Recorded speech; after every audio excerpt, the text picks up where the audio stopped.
하나님 아버지, 오늘도 주님 앞에 나와 예배할 수 있게 하심을 감사합니다. 우리 모든 지체들이 마음과 믿음을 모두 하나님 앞에 드리는 이 예배를 하나님께서 받아 주시었기를 원합니다. 주님께서 오늘 이곳에 임재하셔서 저희들 예배를 받으시고 저희들의 기도와 저희들의 찬양을 받으시고 또한 저희들이 하나님의 말씀을 받기를 원합니다. 주님께서 저희들에게 오늘도 말씀을 주셔서 주님의 말씀을 듣고 우리가 주의 말씀대로 또한 살아갈 수 있도록 은혜를 다하여 주시옵소서. 하나님의 말씀을 또 전가하는 저에게 성령의 지혜와 권능을 허락하여 주시었고 또 말씀을 받는 우리 모든 지체들에게 하나님의 말씀으로 받아들일 수 있는 아버지 신사와 같은 마음을 허락하여 주시옵소서. 오늘 예배를 통해서 하나님께서 영광 받으시기를 원합니다. 예수님의 이름으로 간절히 기도드리옵나이다. 아멘. 오늘은 히브리서 11장 말씀 보시도록 하겠습니다. 합독하도록 하겠습니다. 시작. 믿음은 바라는 것들의 실상이요 보이지 않는 것들의 증거니 선진들이 이로써 증거를 얻었느니라. 믿음으로 모든 세계가 하나님의 말씀으로 지어진 줄을 우리가 아나니 보이는 것은 나타난 것으로 말미암아 된 것이 아니니라. 믿음으로 아벨은 가인보다 더 나은 제사를 드림으로 의로운 자라 하시는 증거를 얻었으니 하나님이 그 예물에 대하여 정언하심이라.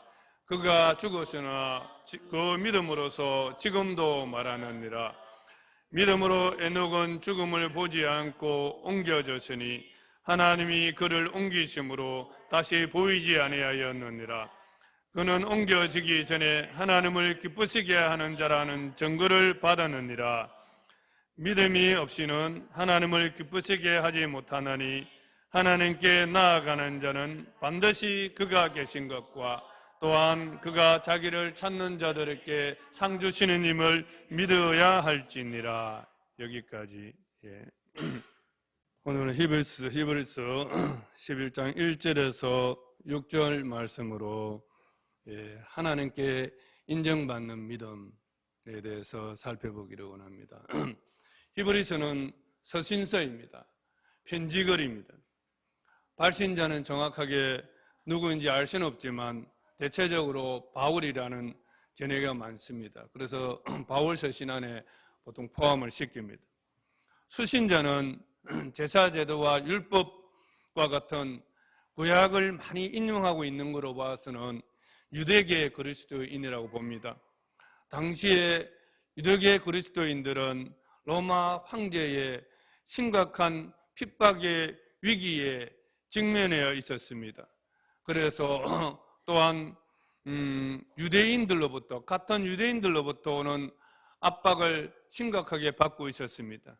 그런 가운데에서 그런 핍박들을 피하기 위해서 유대교와 타협하려는 그런 위험에 빠져들고 있었던 것 같습니다. 그래서 히브리서 저자는 이와 같은 주변의 압박과 다가오는 박해로 인해서 배교의 위험에 놓여 있는 유대계 그리스도인들에게 권면을 하고 있습니다. 너희는 뒤로 물러가 멸망에 빠져들 자가 아니라 믿음을 굳게 간직하여서 영혼의 구원에 이르는 자임을 깨우쳐주고 있고 또 믿음으로 인내하라고 권면하고 있습니다. 그러면서 바로 위에서 히브리서 11장에서 그러면 믿음이란 것이 무엇인가? 또 선지자들은 구체적으로 어떤 믿음을 가지고 살았는가 하는 것을 말하고 있는 것입니다. 그래서 우리도 오늘 먼저 믿음이 무엇인가, 히브리서 저자가 말하는 믿음이 무엇인가를 살펴보기를 원합니다. 히브리 11장 1절 말씀을 다 같이 읽어보겠습니다. 시작.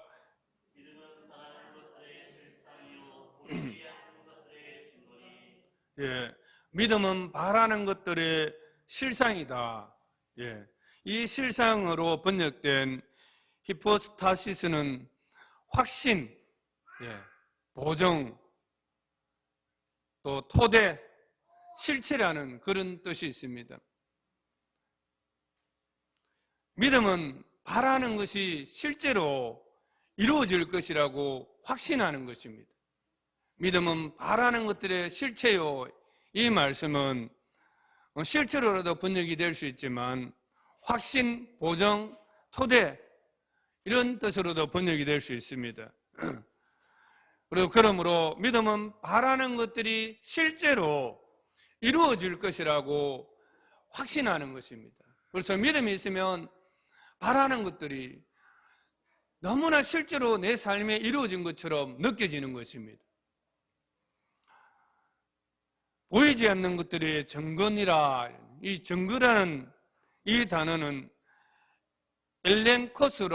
엘렘코스라는 단어를 쓰고 있는데 밝히 드러내다, 폭로하다, 납득시키다 하는 의미를 지닌 그 동사에서 파생된 것으로 확실히 아는 지식을 말합니다. 예. 보통 사람들은 자기 신념을 가지고 믿음이라 말하고 있지만 우리 기독교는 계시의 신앙입니다. 그래서 보이지 않는 것들을 확실히 아는 지식에 기반한 것이 바로 믿음이라는 것입니다. 그러므로 우리가 정리를 해보면 믿음은 바라는 것들이 실제 이루어질 것이라고 확신하는 것이고 보이지 않는 것들을 확실히 아는 것이다. 이렇게 정의를 할 수 있습니다. 선진들의 믿음은 하나님의 약속이 실제로 하나님의 능력과 신실함에 의해서 반드시 성취될 것이라는 사실을 확신했습니다. 그들의 믿음은 확신이 너무 강하여서 현실에서 누릴 수 있는 것처럼 보증 권리를 받은 것 같았습니다. 그 약속이 이성으로 인식할 수 없고 눈에 보이지 않는 미래의 것이지만 현실에서도 확실히 알 수 있는 영적인 통찰력을 가진 믿음이었던 것입니다. 그러므로 믿음이 있는 선진들과 믿음이 없는 세상 사람들과의 삶은 확연히 구분이 될 수밖에 없습니다. 믿음으로 산 사람들은 세상이 감당하지 못할 사람들이라고 오늘 히브리서에서 증거하고 있습니다. 그래서 우리는 믿음으로 살아야 합니다. 우리의 삶에는 여러 가지로 정말 믿음으로 살아야 될 그러한 선택의 순간들이 있습니다. 그럴 때마다 우리는 믿음으로 살 것인가 아니면 세상 사람들의 방식을 따라 눈에 보이는 것을 따라갈 것인가 선택을 해야 합니다. 제가 10여 년 전에 다니던 회사를 그만두고 새로운 직장을 구해야 될 그러한 선택의 기로에 있을 때에 저는 하나님 앞에 기도했습니다. 하나님 앞에 기도했을 때 하나님께서는 역대상 12장 22절 말씀을 주셨습니다.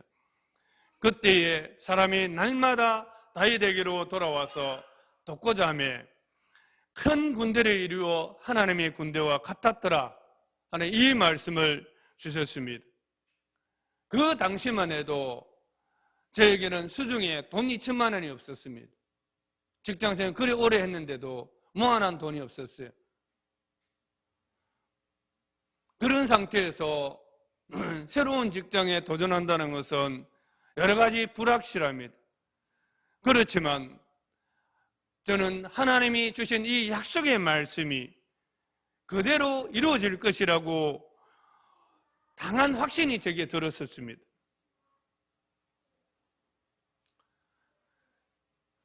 그래서 결단을 했고 믿음으로 시작을 했는데 실제로 그대로 이루어졌습니다. 많은 파트너사와 사람들이 기존 회사가 아니라 저와 협력하려고 왔습니다. 그것이 오늘 오오시아의 토대가 된 것입니다. 당시에는 육안으로 보기에는 아무것도 안 보였습니다. 불안했습니다. 통장 잔고도 얼마 없었습니다. 단지 약속을 믿는 믿음의 결과로 오늘에 이르게 된 것입니다.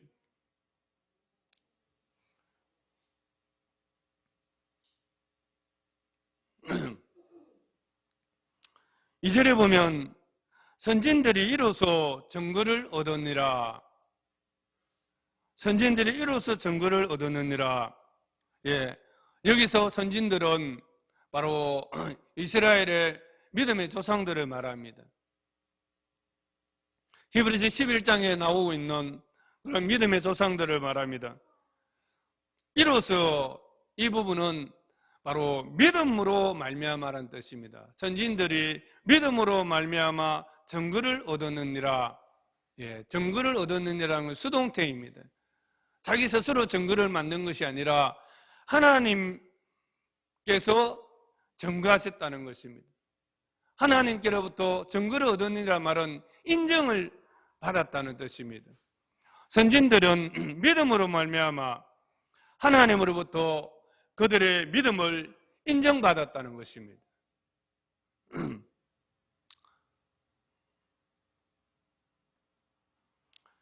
선진들은 어떤 상황 속에서도 하나님의 약속이 확실히 이루어질 것을 확신했고, 또한 눈에 보이지 않아도 그 약속에 대한 확실한 영적 통찰력으로 확실하게 살아갔습니다.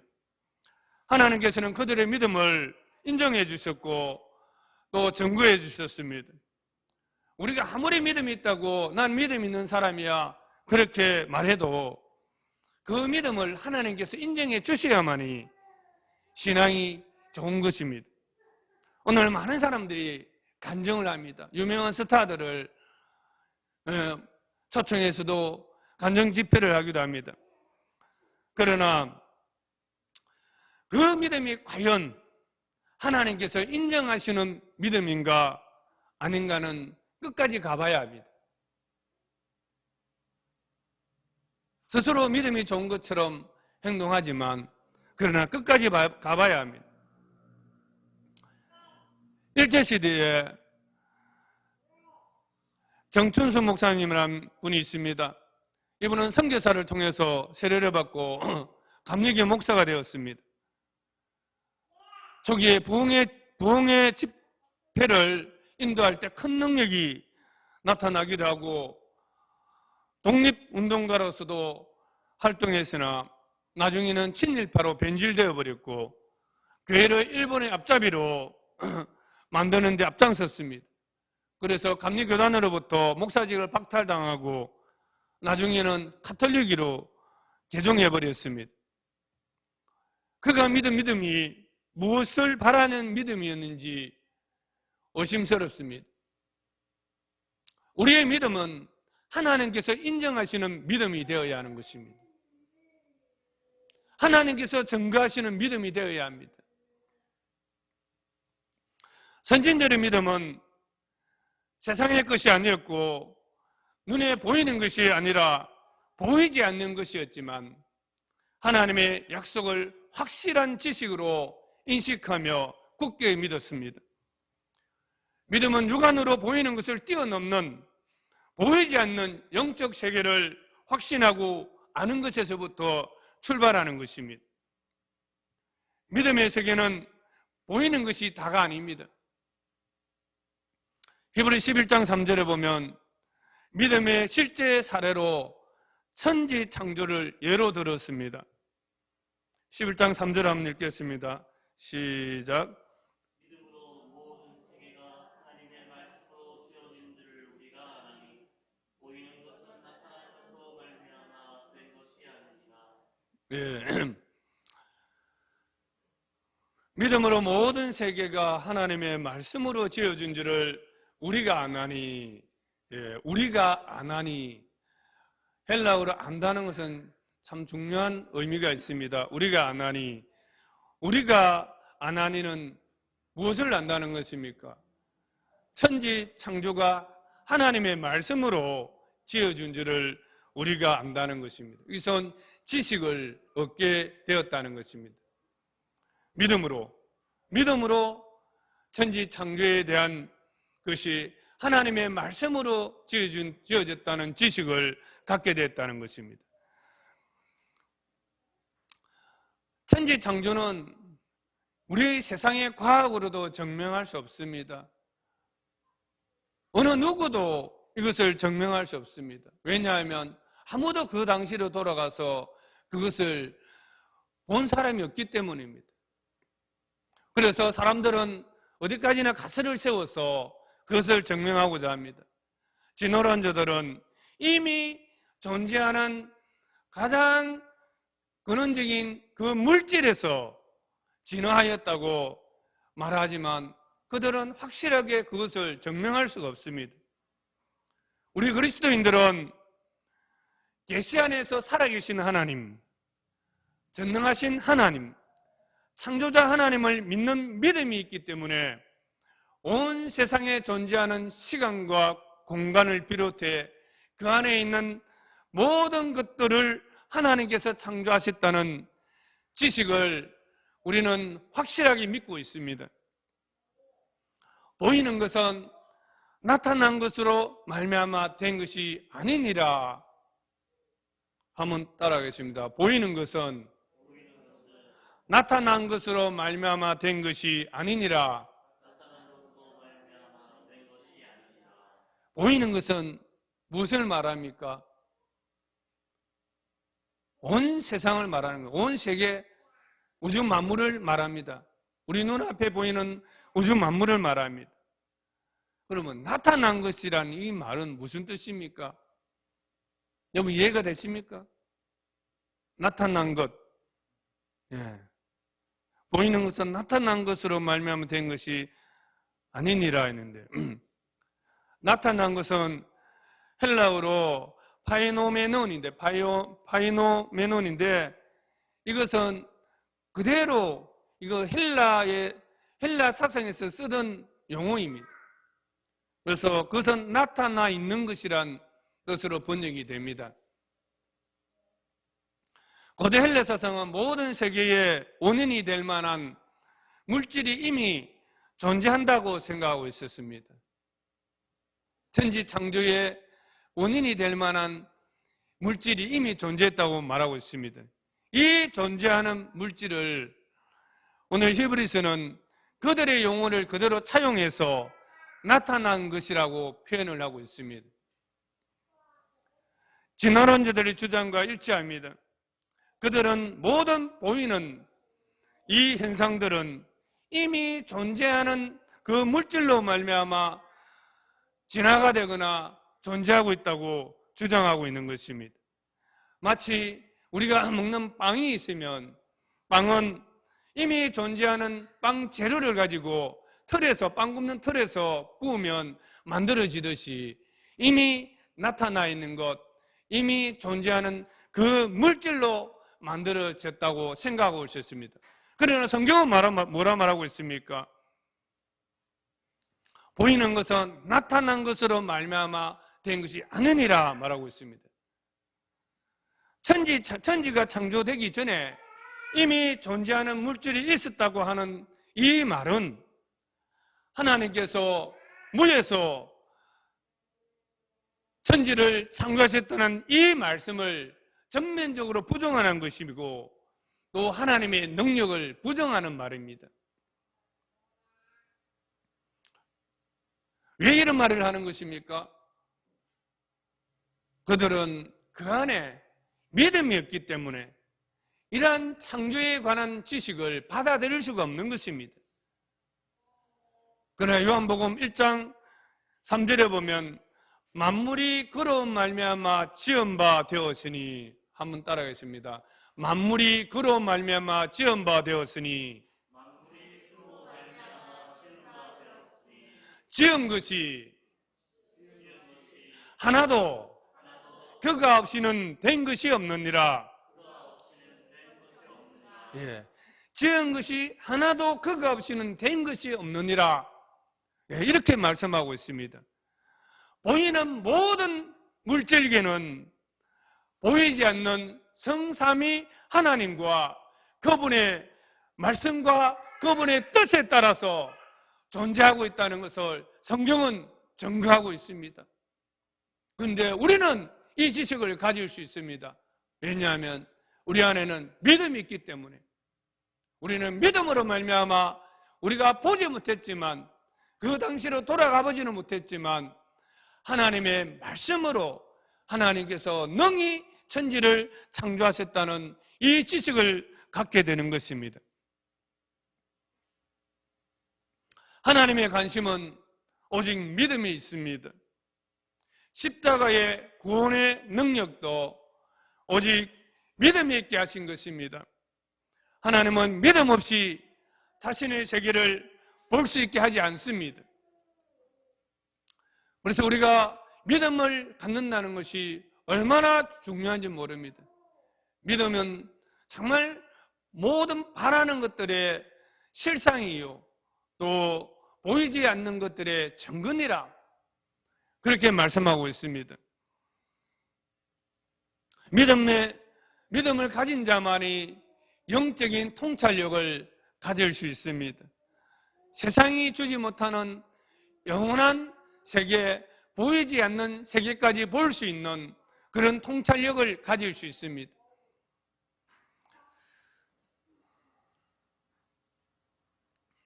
이어서 믿음으로 산 사람들의 예를 소개하고 있습니다. 4절부터 믿음으로 산 믿음의 선진들의 예를 소개하고 있습니다. 오늘은 다 할 수는 없으니까 두 사람만 소개하겠습니다. 아벨과 에녹입니다. 아벨에 대해서는 작년에 한번 제가 설교를 한 적이 있는 것 같습니다. 믿음으로 4절 한번 읽겠습니다. 4절 시작. 믿음으로 아벨은 가인보다 더 나은 제사를 하나님께 드림으로 의로우자라 진들을 넘었으니 하나님은 그의 불행자를 정하였습니다. 그가 죽었으나 그 믿음으로써 지금도 말하느니라. 믿음으로 산 믿음의 선진들의 첫 번째 예가 아벨입니다. 아벨이 드린 제사는 더 나은 제사를 하나님께 드렸다, 이렇게 말하고 있습니다. 아벨이 드린 더 나은 제사란 무엇을 말하는 것입니까? 곡식보다 양의 피라서 더 나은 제물이라고 말하는 것입니까? 곡식가루로 드리는 제사가 있습니다. 소제입니다. 그렇기 때문에 그것은 아닌 것입니다. 그렇다면 무엇이 더 나은 제사로 인정받았습니까? 더 나은이란 것은 특정한 종류 때문에도 아니고 또 양이 많아서도 아니고 그것은 질적으로 더 나은 것을 말합니다. 질적으로 더 고결한 그러한 제물을 하나님께 드렸다는 것을 말하고 있는 것입니다. 아벨은 최상의 것을 하나님께 드렸습니다. 첫 번째라는 것은 최상을 의미합니다. 그러나 가인은 어떻게 드렸습니까? 가인은 땅의 소산으로 제물을 삼아 여호와께 드렸고 아벨은 양의 첫 새끼와 그 기름으로 드렸다고 말씀하고 있습니다. 가인은 땅의 소산으로 제물을 삼아 이렇게 말하고 있습니다. 여기서는 그런데 이렇게 표현하고 있지만 아벨에게서는 다르게 표현하고 있습니다. 그래서 가인은 땅의 소산으로 제물을 삼아 여호와께 드렸다는 이 말은 소산물 중에서 첫 번째 것, 가장 최상, 가장 좋은 것으로 하나님께 드린 것이 아니라 그냥 제물 중에서 아무거나 가지고 손에 잡히는 것 중에서 아무거나 하나님께 제물로 삼아 드렸다는 것을 말하고 있습니다. 그의 제물은 구별됨도 없고 정성도 담겨있지 않는 제물을 말하는 것입니다.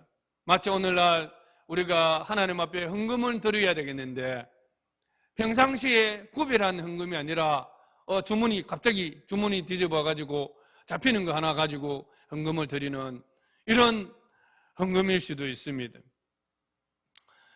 우리는 하나님 앞에 최고의 것을 드리기를 힘써야 합니다. 여기에 믿음이 들어가야 합니다. 내가 이 예물을 드릴 때 하나님께서 받으신다.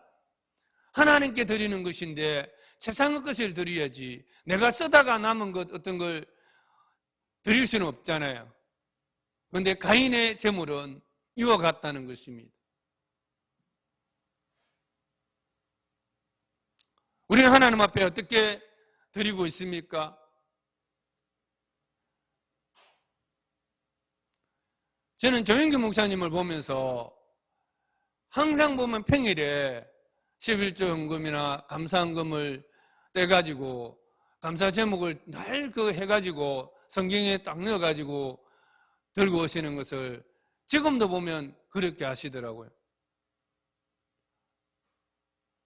오늘도 새벽 6시 50분에 전화 와가지고 오늘 몇 시에 교회 갈 거냐 전화 옵니다. 사실 허리가 좋지 않습니다. 교회 와도 어떨 때는 누워 있을 때도 많습니다. 허리가 아파서 오래 앉아 있을 수 없기 때문에 지치기 때문에 그럼에도 교회 와서 주무시더라도 교회 와서 누워서 예배 드리더라도 예배 드리려고 새벽만 되면 전화 옵니다. 제발 좀 천천히 전화 안 해도 되는데 그만큼 그 마음속에 몸은 약하지만 마음속에는 하나님 앞에 빨리 예배 드리고 싶고 가장 하나님 앞에 먼저 보이고 싶은 것이 바로 그 마음으로 나타나는 것입니다. 아벨은 양의 새끼 중에서 첫 번째 것으로 하나님께 드렸습니다. 양의 첫 새끼와 그 기름이란 것은 자신의 소유물 중에서 세상의 것, 최선의 것을 구별하여 정성스럽게 드린 제물을 말하는 것입니다. 어떻게 아무렇게 드린 것과 이렇게 구별하고 정말 세상의 것 최고의 좋은 것을 드리는 것과 질이 같을 수가 있겠습니까? 아벨은 정말 고결한 것을 하나님 앞에 드렸습니다. 가인은 그의 삶에 경건이 결핍되어 있습니다. 그의 심령은 부패하여서 최고의 것은 자기가 가지고 그 나머지 중에서 아무거나 손에 잡히는 것을 하나님께 드렸습니다. 이득이 되는 것, 자기에게 유익한 것, 자기에게 가장 좋은 것은 자기를 위해서 구별해 놓고 나머지 하나님께 드리는 것은 그 중심이 누구 중심입니까? 하나님이 아니라 자기 중심입니다. 기복신앙의 핵심이 자기 중심입니다. 신앙의 모양은 있지만 예배의 모양은 있지만 자기 중심입니다. 하나님은 이러한 예배를 받지 않으십니다. 기뻐하지 않습니다. 그런 예배를 하나님께서 인정하지 않습니다. 예수님도 나를 따라오려거든 자기를 부인하고 자기의 십자가를 지고 나를 따라올 것이니라. 무엇보다도 가장 중요한 제물, 가장 고결한 제물은 나 자신을 하나님께 드리는 것입니다. 나 자신을 구별해서 매 순간 구별해서 하나님 앞에 거룩한 산제물로 드리는 그 드림이 있는 구별된 그러한 제물이 가장 고결한 제물인 것입니다. 가인은 도덕적으로도 악했습니다. 창세기 4장 7절에 보면 내가 선을 행하면 어찌 낯을 들지 못하겠느냐. 선을 행하지 않으면 제가 문에 엎드려 있느니라. 제가 너를 원하나 너는 죄를 다스릴지니라. 이렇게 말씀하고 있습니다. 너가 선을 행하면 어찌 낯을 들지 못하겠느냐. 이 말씀은 무슨 말씀입니까? 그의 삶이 악하다는 것입니다. 그 속에 선이 없다는 것이죠.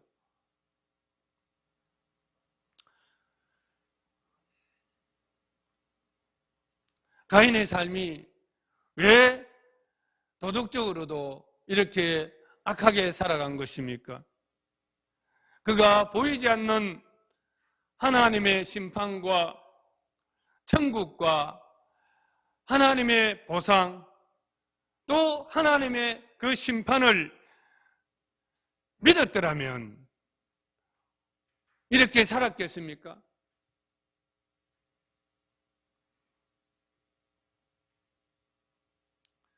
그의 행함은 그의 믿음을 증거하고 있습니다. 우리의 행함은 우리의 믿음을 증명하고 있는 것입니다. 가인은 심판도 없고 다른 세계도 없고 의인에게 보상하는 것도 없고 악인에게 보복하는 것도 없다고 믿었기 때문에 정성 없는 제사를 드리고 또 동생을 시기하여서 살해할 수 있었던 것입니다.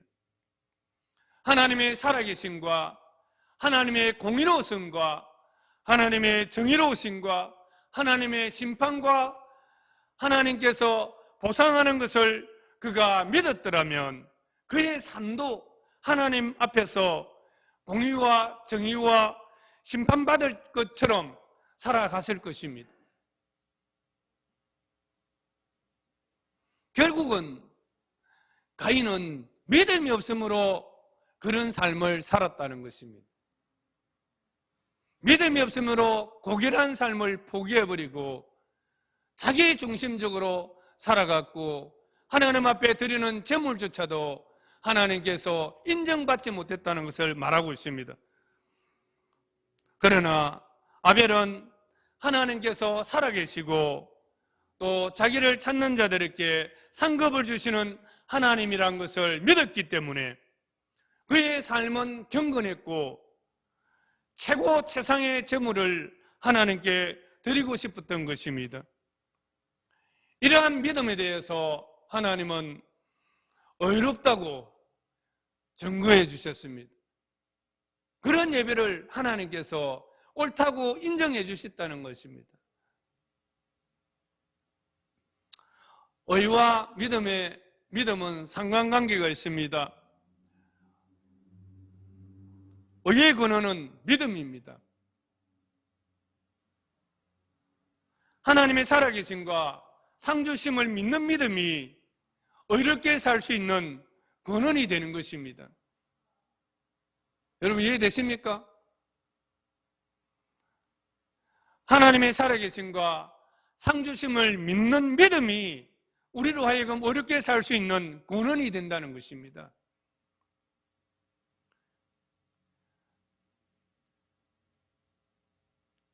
아벨의 의는 믿음에 근거한 행위였고 하나님은 그 행위를 의롭다고 증거해 주셨습니다.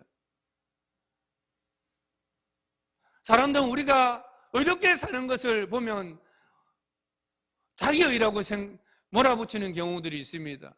그렇지 않습니다. 우리 그리스도인들의 의는 하나님을 믿는 믿음 안에서 하나님을 바로 믿는다면 우리의 삶은 의로울 수밖에 없습니다. 경건할 수밖에 없습니다. 행함이 없는 믿음은 죽은 것이라고 야고보서 말씀도 그렇게 말씀하고 있습니다. 이것은 오늘 히브리서 11장 말씀과 맥을 같이 하고 있습니다.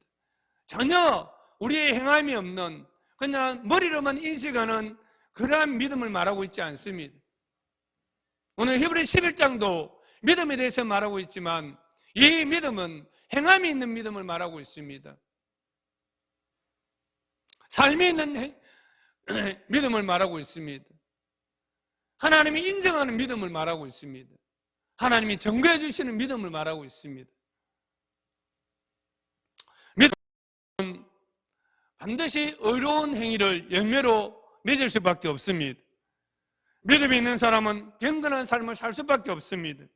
왜냐하면 그분의 존재와 그분의 상급을 알기 때문에 그렇게 살 수밖에 없습니다.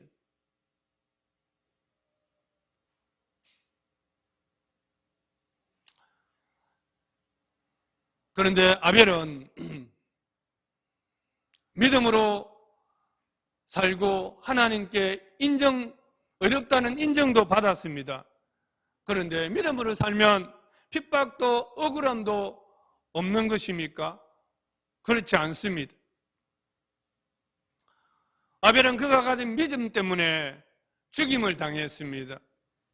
믿음으로 하나님께 그의 형 가인보다 더 나은 제사를 하나님께 드린 결과 어떻게 됐습니까?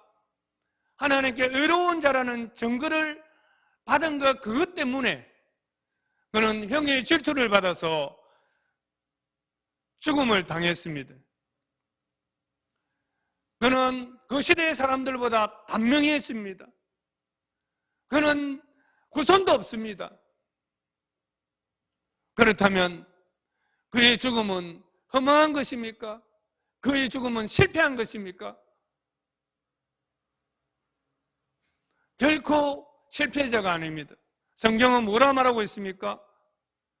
그는 죽었으나 그 믿음으로써 지금도 말하느니라. 우리 다 같이 한번 읽겠습니다. 그는 죽었으나 시작. 그는 죽었으나 그 믿음으로써 지금도 말하느니라.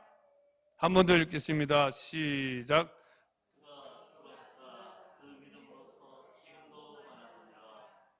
예, 그가 죽었으나 그 믿음으로써 지금도 말하느니라. 오늘을 살아가는 우리에게도 우리가 믿음으로 살려고 하다가 핍박을 받거나 또 많은 불이익을 당할 때도 있습니다. 그때 우리는 어떻게 해야 합니까? 오직 아벨처럼 믿음으로 살아가면 하나님께서 인정하시고 증거해 주신다는 것을 말하고 있습니다. 그가 죽었지만 그의 믿음은 지금도 우리에게 영향을 주고 있습니다. 아벨은 실패자가 아닙니다. 아벨의 그 믿음은 허망한 것이 아닙니다. 하나님께서 인정해 주셨고 지금도 그의 믿음은 많은 사람들로 하여금 순교자의 삶에 들어갈 수 있도록 격려하고 있습니다. 아벨은 최초의 순교자가 되었던 것입니다.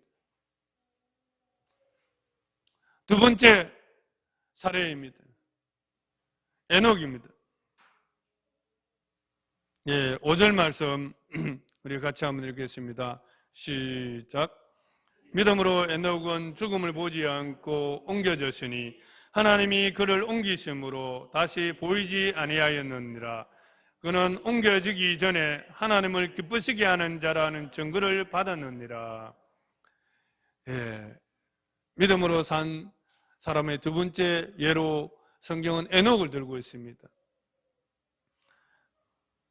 에녹은 죽음을 보지 않고 옮겨졌다고 말하고 있습니다. 옮겨졌다는 말은 영어로 보면 트랜슬레이티드라고 되어 있습니다. 이것은 변화되었다, 변형되었다 하는 그런 뜻입니다. 수동태로 기록이 되어 있습니다. 에녹이 죽음을 경험하지 않고 산 상태에서 그의 몸이 변형이 되어서 하늘로 올리움을 받았다는 그런 말입니다. 마치 예수님께서 변화산에서 그 몸이 변형돼서 그 얼굴이 해같이 빛나고 또 옷이 빛과 같이 휘어졌더라는 이 말씀과 같이 에녹도 몸이 우리 육의 몸이 아니라 예수님의 그 몸과 같이 변형된 몸으로 옮겨졌다는 것을 의미하고 있습니다. 육의 몸은 결코 하나님 나라에 들어갈 수 없다고 성경은 말하고 있습니다. 그래서 그는 이 땅에 있으면서 몸이 정말 영원한 몸으로 변화가 되어서 하나님께 옮겨졌다는 것을 말하고 있습니다. 에녹이 이렇게 죽음을 보지 않고 산 상태에서 몸이 영원한 몸으로 변화되어서 하늘로 옮겨졌던 근본적인 원인은 무엇입니까? 무엇이 그렇게 한 것입니까? 성경은 믿음으로 이렇게 말하고 있습니다. 믿음으로 제일 앞에 서두에다가 강조를 하고 있는 것입니다. 에녹이 이렇게 죽음을 보지 않고 하늘로 옮겨주었던 가장 근본적인 이유는 바로 믿음 때문이라는 것입니다. 그런데 제가 구약 성경을 이렇게 읽어봐도 에녹의 믿음에 대해서는 잘 없어요. 창세기, 에녹에 대해서 말하고 있는 것은 거의 창세기 5장에 있는데 거기에 봐도 믿음 믿음으로 살았다는 이야기는 없어요. 창세기 5장 24절에 보면 에녹이 하나님과 동행하더니 하나님이 그를 데려가심으로 세상에 있지 아니하였더라. 근데 이 말씀이 오늘 히브리서 이 말씀 11장 5절 말씀하고 비슷하지 않습니까? 믿음으로 에녹은 죽음을 보지 않고 옮겨졌으니 하나님이 그를 옮기심으로 다시 보이지 아니하였느니라. 이 말씀과 보면 비슷해요. 에녹이 하나님과 동행하더니 하나님이 그를 데려가심으로 세상에 있지 아니하였더라. 비슷합니다. 그런데 창세기 5장 24절을 창세기는 히브리어로 본래 기록이 되어 있지 않습니까? 그런데 알렉산더가 세계를 정복한 뒤에 그 히브리 성경을 헬라어로 번역을 했습니다. 그것이 바로 70인역이에요. 그런데 이 70인역의 번역본에 보면 어떻게 되어 있냐면 에녹이 하나님과 동행하더니를 하나님을 기쁘시게 함으로 에녹이 하나님을 기쁘시게 함으로 이렇게 에녹이 하나님을 기쁘시게 함으로 하나님이 그를 데려가심으로 세상에 있지 아니하였더라 이렇게 번역하고 있습니다. 다시 말해서 동행한다는 것을 하나님과 기쁘시게 하는 것으로 이렇게 대치시키고 있습니다. 이것을 종합해 보면 에녹이 하나님을 기쁘시게 한 행동은 바로 하나님과 동행한 삶이라는 것입니다. 하나님과 동행한 삶은 곧 하나님을 기쁘시게 한 믿음의 삶이었다는 것을 우리가 알 수가 있습니다. 그는 하나님을 기쁘시게 한 믿음으로 말미암아 죽음을 보지 않고 변형된 몸으로 옮겨졌습니다. 그가 하나님과 동행을 할 수 있었던 것은 바로 하나님을 기쁘시게 하는 믿음이 있었기 때문에 가능한 것이었습니다. 에녹이 하나님을 기쁘시게 한 믿음의 구체적인 삶의 예로서 히브리서 11장 6절에서 말씀하고 있습니다. 보충 설명을 하고 있습니다.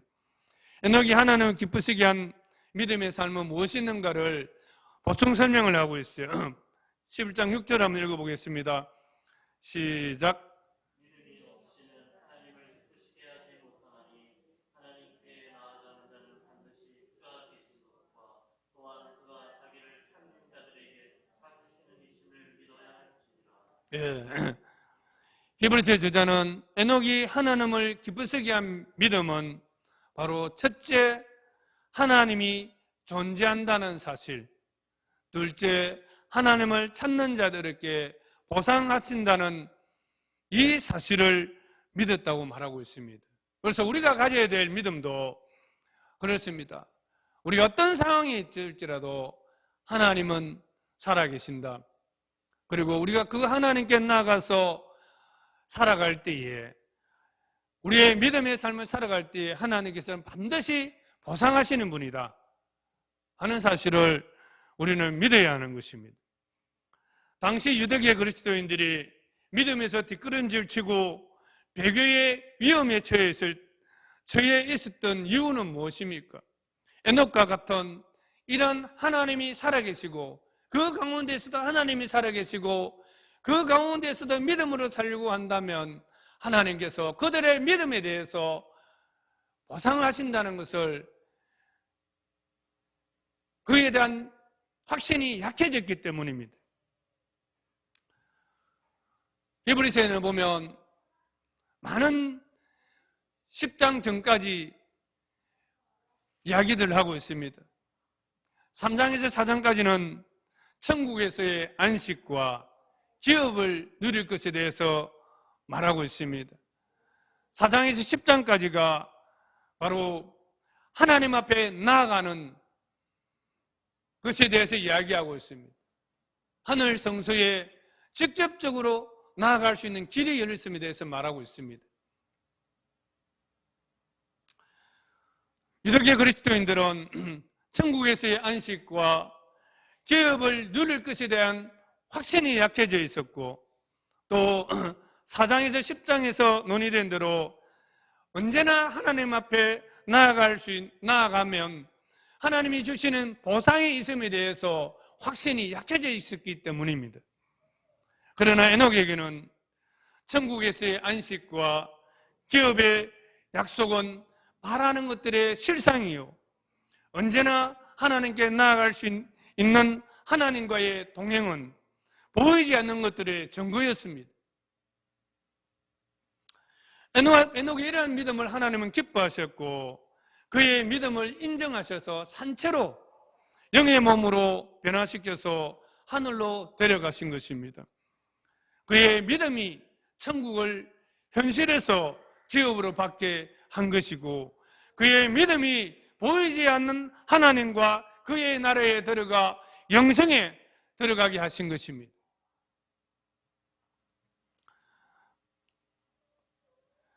여러분의 예배는 최상의 것으로 정성껏 하나님께 드리는 믿음의 예배입니까?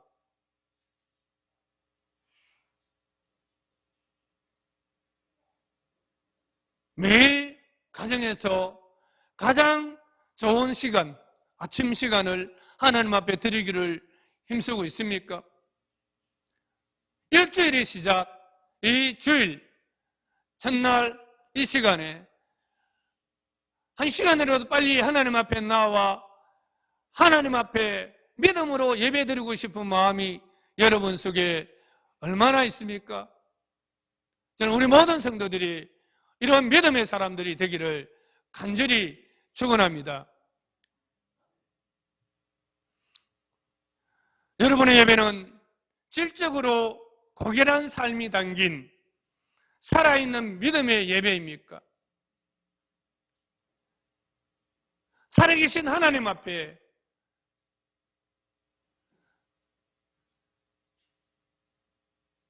고결한 삶을 드리고 싶은 그런 믿음이 여러분 속에 충만하십니까? 이런 믿음의 삶으로 하나님께 드려진다면 하나님 그 예배를 얼마나 기뻐하시겠습니까?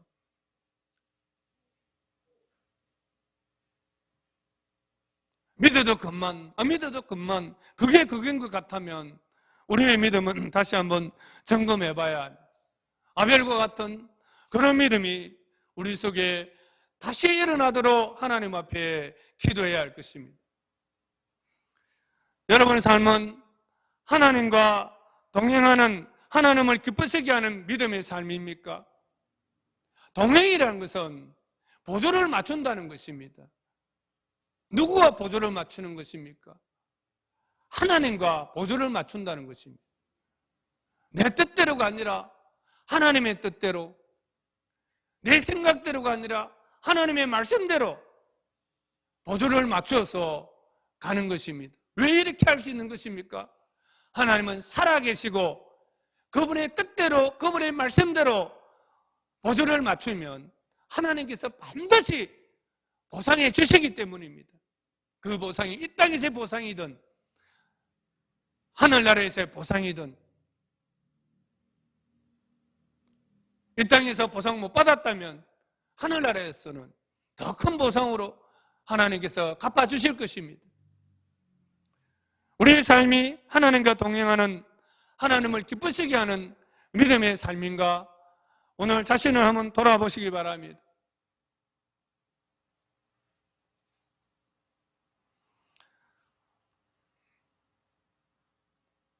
우리는 하나님께서 기뻐하시고 인정하시는 믿음의 삶이 되도록 오늘 하나님 앞에 기도했으면 좋겠습니다. 하나님은 살아계십니다. 하나님은 반드시 그를 기쁘시게 하는 자들에게 보상을 하시는 하나님의 사실을 굳게 믿으시고 우리 이 땅에서의 삶이 믿음의 삶이 되기를 간절히 축원합니다. 기도하겠습니다. 하나님 아버지, 참으로 감사합니다. 하나님께서 우리에게 믿음을 주심으로 말미암아 우리가 이 땅을 살아갈 때에 여러 어려움을 당하기도 하지만 우리는 그 어려움들 속에서도 기뻐하며 즐거워하며 살아갈 수 있는 것입니다. 하나님 아버지, 이러한 믿음을 우리에게 주심을 감사합니다. 하나님 아버지, 하나님께서 우리에게 약속을 주시고 그 약속을 바라보며 확신하며 살아갈 수 있는 믿음을 주심을 감사합니다. 하나님 아버지, 우리에게 주신 약속이 이 땅의 것이 아니라 보이지 않는 것이라 할지라도 하나님께서 우리에게 그 지식을 주심으로 말미암아 우리는 이 땅에서 세상 사람들과 동일한 방식이 아닌 하늘의 방식으로 살아갈 수 있는 용기와 믿음을 주심을 감사합니다. 아버지 하나님, 이 믿음을 굳게 지키며 우리는 하나님을 기쁘시게 하는 믿음의 사람으로서 이 땅을 살아갈 수 있도록 도와주시옵소서. 당당하게 살아갈 수 있는 믿음을 허락하여 주시옵소서. 믿음으로 말미암아 삶이 의롭게 변화되어지게 하여 주시고, 믿음으로 말미암아 하나님을 기쁘시게 할 수 있게 도와주시고, 믿음으로 말미암아 하나님께로부터 인정받는 삶이 되게 하여 주시옵소서. 우리 이 땅의 삶이 하나님 앞에 아버지 상급으로 보상받는 삶이 될 수 있도록 하나님 우리에게 늘 믿음으로 충만하게 하여 주시옵소서. 믿음이 연약한 지체들에게 하나님께서 그 믿음을 더욱더 강건하게 붙들어 주시옵소서. 오늘 이곳에 나오지 못한 우리 여러 지체들도 기억하시고 아버지여, 다 하나님 앞에 믿음으로 나와 하나님을 찾게 하여 주시고 하나님과 동행할 수 있도록 하나님 도와주시옵소서. 예수님의 이름으로 간절히 기도드리옵나이다. 아멘.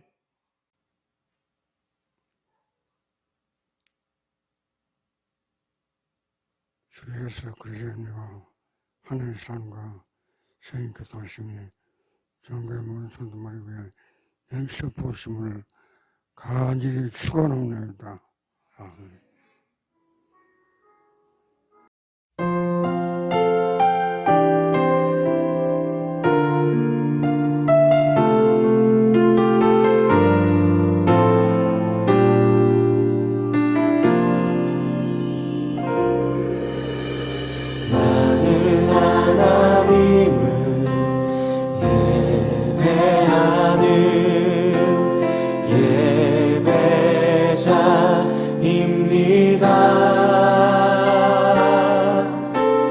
내가 서 있는